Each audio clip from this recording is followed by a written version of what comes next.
guys, welcome and welcome back to yet another video. Guys, how are you guys doing? I hope you guys are doing okay. I hope you guys are doing fine. I hope you guys are doing all right. I'm just here with my baby crying.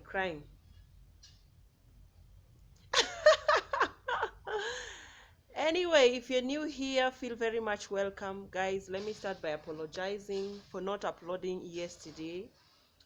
Something went wrong with my phone. It refused to export the videos I created for you guys. Until this minute, I'm still struggling with it. But let me just hope for the best. Anyway, guys, I decided to braid my hair. And I am now rocking my new box braids. I'm loving them. They are light. I'm loving them. They are easy to handle. When I want to sleep, I don't have stress. And yeah, I'm just loving everything. Anyway, so why am I here today? I am here today to give you guys a story time. So anyway, guys, so just look for a can of popcorn and just relax. If you know you are the kind of person who likes tea, take a cup of tea and settle in. If you know you like coffee, take a mug of coffee and just quickly settle in. Okay, so now let's start. Where do we start with? Okay, so here we were growing up. Back then I was in primary 3.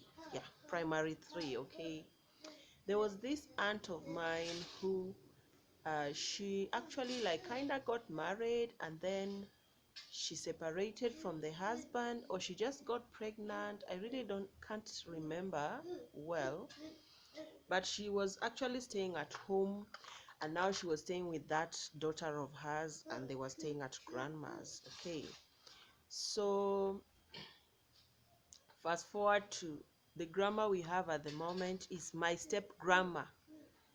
My real grandma passed on long time ago when my dad was like 13 years old. Okay, so now this auntie of mine falls ill and is taken to the hospital.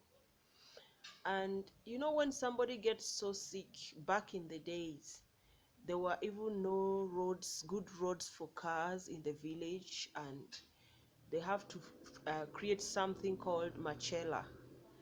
They would like create roads, wooden something, and then they put something like a blanket in the middle, then they put you there, and then they carry you with like 4 men. Okay, so now they carried my auntie. They were taking her to the hospital.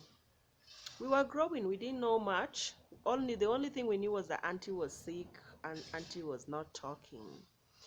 But there is something about people who get sick, so sick that they can't talk. You know, most times people say if you're so sick that you can't talk, you're going to die. But it turns out that those people who want to die actually talk. Okay, so they took auntie to the hospital. I don't want this story to be very long so that you guys don't get bored. So I'm just going to like jump and fast forward quickly. Okay, so now they took auntie to the hospital. She wasn't talking. She stayed there for like 3 to 4 days. Then she started behaving like she was getting better. Let me just say she was behaving like she was actually getting better, and everybody started feeling happy about it. And I even remember grandma coming back home, and she was so excited. She came back to take some clothes and stuff like that. She said auntie is now recuperating, she's picking up on the treatment, auntie is now getting well. She said she wants pap, or Kenyans will call it porridge. They did porridge for her, they took it there. So like the next day after grandma came home, like the next day at around 2 p.m. in the afternoon, grandma comes back. She's carrying this basin on her head full of clothes, flask. You know those days, like when they admit someone, you carry clothes, you carry flask, you carry all those kind of the things you use to shower, and the soap and stuff like that. Hey, sit down, you're going to hit my camera to land on the floor.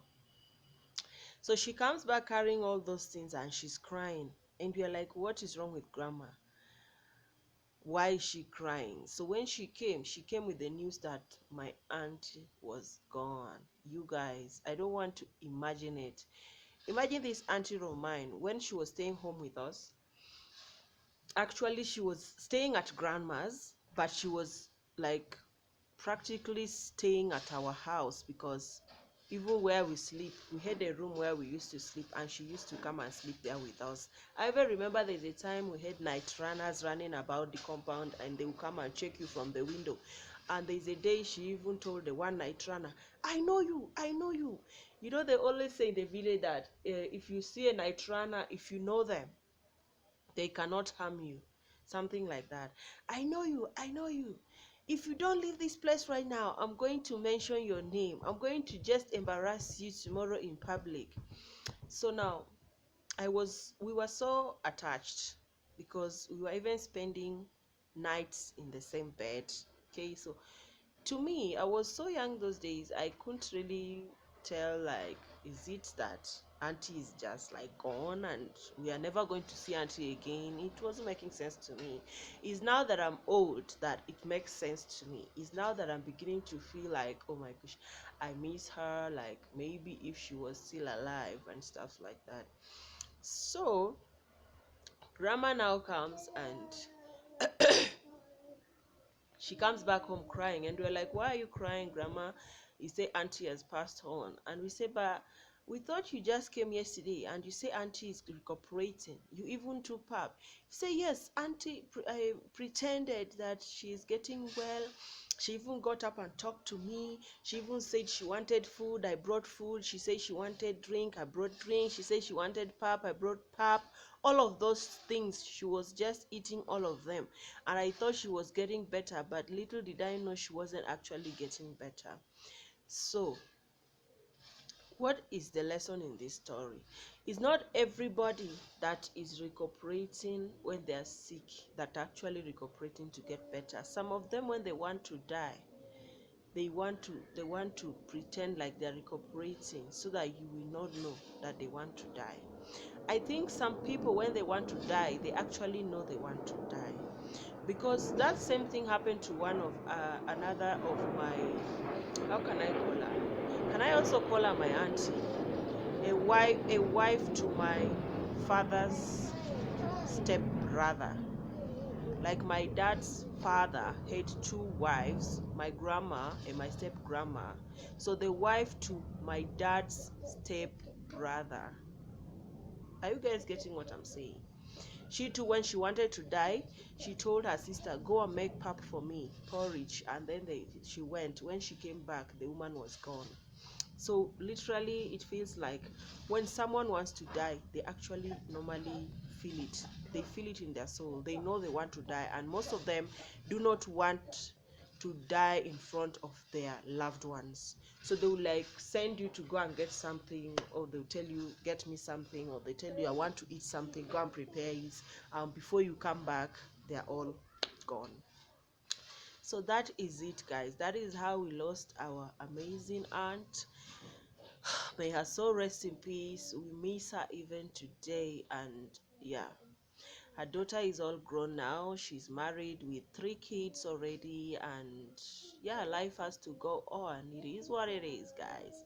Life is too short, and that's why I always say that life is for the living. If you know you can enjoy your life when you're still alive, go ahead and do it, because no one knows their time, no one knows their day, no one knows when it will call you, no one knows when death will call on to someone. Okay, so I just thought, let me quickly come in here, apologize for not uploading yesterday because of some unforeseen reasons that I couldn't handle, and also do this video and post for you guys to keep you guys on toes and busy. If you know you're new here, this is Linda Frank. Please consider hitting that red, subscribing to our channel, and turning on your bell not to miss out on any of our next uploads. And if you're an oldie, much love, darling, much love to you guys. Okay, so I'll just say thank you so much. I'll see you guys in my next video. Bye bye. Bye.